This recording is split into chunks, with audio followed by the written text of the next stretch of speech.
अखिल विश्वाला शांतीचा संदेश देणारे महाकरुणी तथागत भगवान बुद्ध, विश्वभूषण भारतरत्न परमपूज्य बोधिसत्व डॉक्टर बाबासाहेब आंबेडकर, शिक्षणाची ज्योत प्रज्वलित करणारे क्रांती ज्योतिबा महात्मा ज्योतिबा फुले, शिक्षणाचे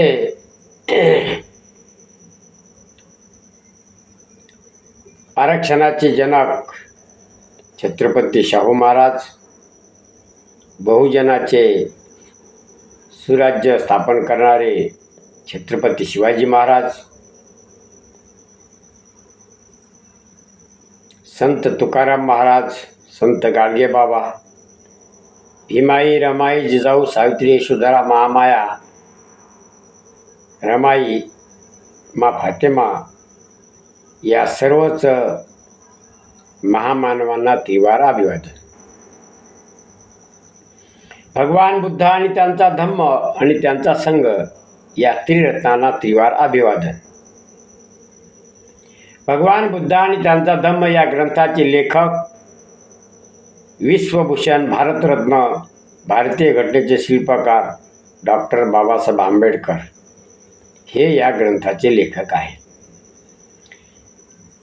आपण गंभीर खंडारी यूट्यूब चॅनल या चॅनलवर भगवान बुद्धाच्या धम्माचं तत्त्वज्ञान हे बहुजनापर्यंत, सर्व माणसापर्यंत पोहोचावं या उद्देशानं या चॅनलवर आपले व्हिडिओ, रोजचा एक व्हिडिओ असतो.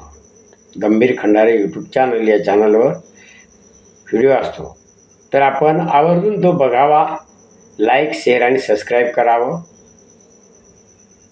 कॉमेंटसुद्धा कराव्यात. असो, आज आपण प्रत्येक व्हिडिओ करत असताना सुरुवातीला समर्पण घेतो, नंतर आपल्या विषयाकडे वळतो. सुखो बुद्धानुमुपादो सुखा सदाम देसना सुखा संघस्स सामगी समागान तपो सुखो. सुखात बुद्धाचा जन्म, सुखकर सद्धम्म उपदेश, सुखकर संघ एकता आणि सुखद समूह तपस्या.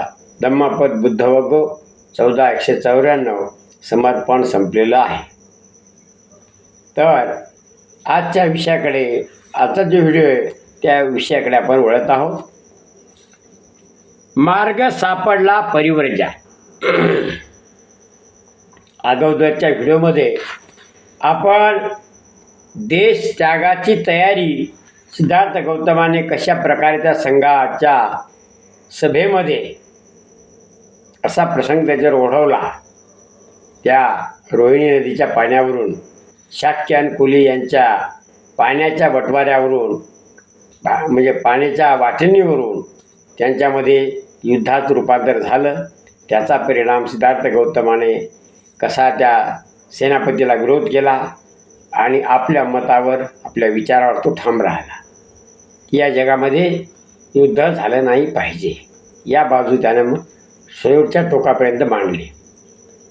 तर आज मार्ग सापडला परिवर्जा. मग आता परिवर्जा, देश त्यागाची तयारी केल्यानंतर आता परिवर्जा म्हणून म्हणजे संन्यासी होऊन तो गाव सोडणार होता. बघू.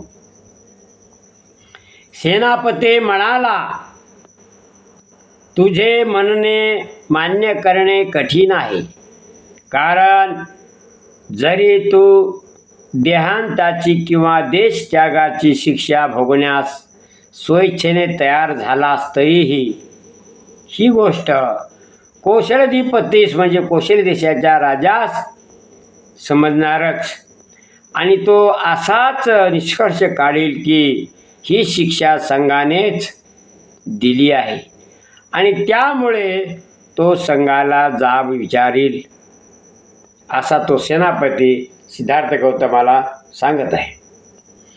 सिद्धार्थ गौतम म्हणाला, हीच जर अडचण असेल तर मी एक मार्ग सुचवितो. मी परिवर्जक होतो आणि या देश सोडून जातो. तो एक प्रकारचा देशत्यागच होय. सेनापतीला वाटले की हा एक चांगला मार्ग आहे.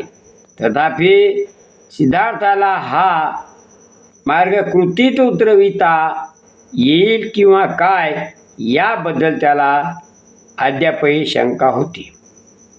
म्हणून सेनापतीने सिद्धार्थाला विचारले,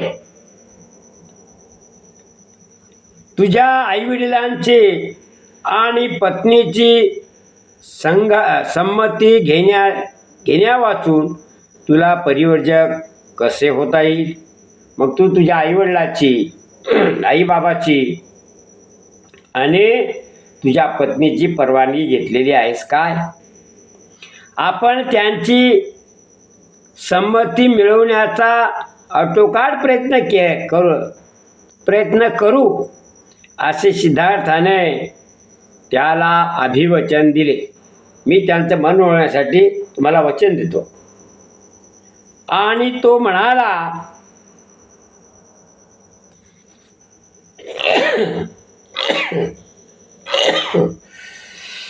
त्यांची संमती मिळो वा न मिळो, हा देश त्वरित सोडून जाण्याचे मी तुम्हाला वचन देतो. त्यांनी होकार दिला आणि नकार दिला तरी त्याची काही मी पर्वा करणार नाही.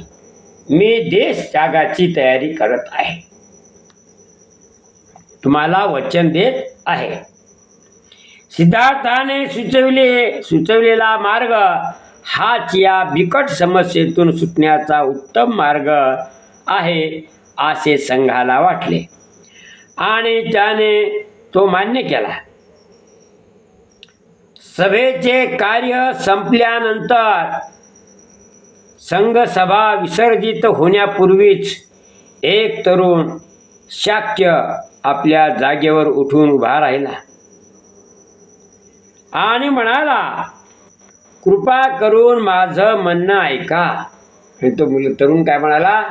कृपा करून माझं म्हणणं ऐका. मला काही महत्त्वाची गोष्ट सांगावयाची आहे. मला एक महत्त्वाची गोष्ट सांगायची आहे. बोलण्याची परवानगी मिळाल्यावर तो म्हणाला, सिद्धार्थ गौतम आपले वचन पाळील आणि त्वरित देश त्याग करील याबद्दल मला शंका वाटत नाही. तथापि एकच प्रश्न आहे की ज्याच्यामुळे माझे समाधान होत नाही. आता ज्या अर्थी सिद्धार्थ येथून लवकरच दृष्टिआड होणार आहे त्या अर्थी कोलिया विरुद्ध युद्धाची घोषणा ताबडतोब करण्याचा संघाचा विचार आहे का? असा त्या तरुणाने प्रश्न केला. या प्रश्नाचा संघाने अधिक विचार करावा अशी माझी इच्छा आहे. काहीही झाले तरी सिद्धार्थ गौतमाच्या देशत्यागाची माहिती कौशलधिपतीला कळणारच आहे. जर कोलिया विरुद्ध शाक्यांनी इतक्या युद्ध पुकारले तर कोलियांशी युद्ध करणाऱ्या विरुद्ध सिद्धार्थ असल्यामुळे त्याला देश त्याग करावा लागला असे कौशलधिपतीला वाटेल. हे आमच्या दृष्टीने चांगले ठरणार नाही. ते राजाला कळत, त्यामुळे ते आमच्यासाठी काही सोयीचं होणार नाही. म्हणून मी पुन्हा सुचवितो की सिद्धार्थ गौतमाचा देशत्याग व कोलियांची प्रत्यक्ष युद्धाची कोलिया आणि शाक्यांची युद्धाचा प्रारंभ यांच्यात काही काळ जाऊ द्यावा.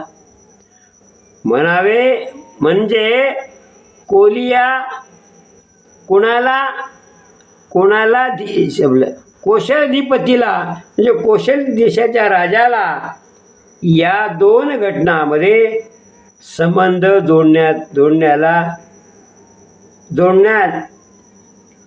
जोडण्यास वाव मिळणार नाही. संघाला पटले की ही फार महत्त्वाची सूचना आहे आणि तत्कालीन निर्णयाच्या दृष्टीने ही सूचना स्वीकारणे संघाने मान्य केले.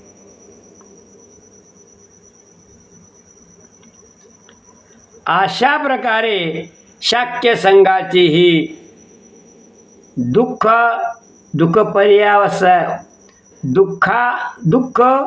पर्यावसायी सभा संपली आणि ज्याचा युद्धाला विरोध होता परंतु तसे सांगण्याचे त्यांना धैर्य नव्हते अशा अल्पसंख्याक सदस्यांनी या भयानक परिणामाच्या आपत्तीतून पार पडल्याबद्दल सुटकेचा निश्वास सोडला. म्हणजे एकदाचं हे संकट गेलं आपल्यावर. अशा प्रकारे सिद्धार्थ गौतमाने मार्ग सापडला परिव्रजा. अशा प्रकारे त्या संघासोबत सिद्धार्थ गौतमाने पूर्णपणे त्यांना समजावण्याचा प्रयत्न केलेला आहे. तर आजचा व्हिडिओ इथे थांबला. सर्वांचं मंगल हो. तेरा मंगल मेरा मंगल सबका मंगल होए रे.